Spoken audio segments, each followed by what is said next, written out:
Hello everyone, good morning. Welcome to অন্তরালাভ Sabir channel. আজকের ব্লগটা শুরু করলাম মায়ের বাড়ি থেকে, আর এখন যাচ্ছি ছাদে। কেন জানো? তোমাদের আবির বাবু ছাদে এখন মায়ের গাছগুলোতে জল দিচ্ছে। কতবার করে বারণ করলাম, বাবা এত রোদ্দুরে ছাদে যাস না।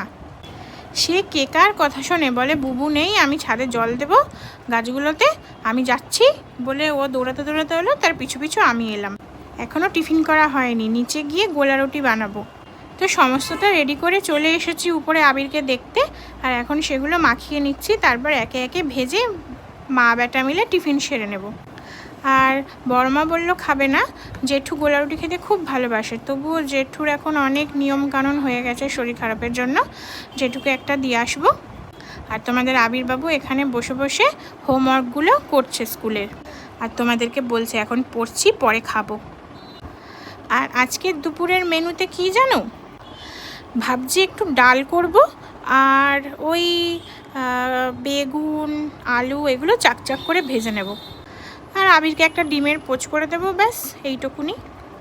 আজকে সন্ধ্যাবেলা একটা নিমন্ত্রণ বাড়ি আছে, তো তাড়াতাড়ি ঝটপট কাজবাজ সেরে নিচ্ছি, পুজো টুজোও সেরে নেব, তারপর ওই বাড়িতে গিয়ে সোজা যাব না, তার আগে দোকানটাও খুলবো, তারপর ওই বাড়িতে গিয়ে সোজা যাব নিমন্ত্রণ বাড়িতে। তো আমার কাজবাজ সেরে পুজো দেওয়াও কমপ্লিট এখানে। আর ক্যামেরা অন করতে পারিনি, তোমাদের আবিরবাবু এখানে না ওই সারাক্ষণ ফোন নিয়ে বসেছিল। এখানে এলে টিভিতে তো লাইন নেওয়া হয়নি, মানে ওই টাটা স্কাই আছে, রিচার্জ করানো হয়নি, কেউই থাকে না সেরকম এই বাড়িতে, কি রিচার্জ করাবো বলো? তাই এই বাড়ি এলে আবিরের একটু বেশি ফোন দেখা হয়ে যায়। আর এই বাড়িতে ফেরার পর সোজা ড্রেস ট্রেস করে চলে এসেছিলাম মিষ্টির দোকানে মিষ্টি নিতে, দেন তারপরে চলে যাব আমাদের নিমন্ত্রণ বাড়িতে। নিমন্ত্রণটা কোথায় জানো? কেমনভাবে আলাপ করাই তাদের। তোমাদের দাদার তো বন্ধু বটেই, তার থেকেও ভালো বন্ধু হয়ে উঠেছে আমার বিয়ের পরে সে, আর তার থেকেও ভালো বান্ধবী হয়ে উঠেছে তার ওয়াইফ।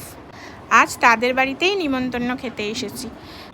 আর এখানে মা দুর্গার মুখটা দেখলে কি সুন্দর দেখতে, পরে মিল পাবে এর সাথে একজনের, মানে যেই বাড়িতে পুজোয় এসেছি সেই বাড়ির গিন্নি আর কি। গিন্নি বলতে তার মাকে বোঝায়, সেই বাড়ির মেয়ে বলতে পারো। সেই লাগোয়া মাঠ, এরকম মাঠ থাকলে তো আমি কি বলবো, সকাল দুপুর রাত দৌড়ে বেড়াতাম, তাহলে আমার ওজনটা একটু কম হতো। মাঠঘাট দেখানোর পর সোজা চলে এসেছি খেতে প্রসাদ, আর প্রসাদ খাওয়া হয়ে গেলে তো আবার সোজা বাড়ি। ও কথায় কথায় তো ভুলেই গেছি, যাদের বাড়ির অনুষ্ঠানে এসেছি সেই কর্তাগিন্নিকেই তো দেখাতে ভুলে গেছি। তো চলো তাদের সাথে আলাপ করিয়ে আসি। এই যে কর্তাগিন্নি, কি পেলে তো মিল মা দুর্গা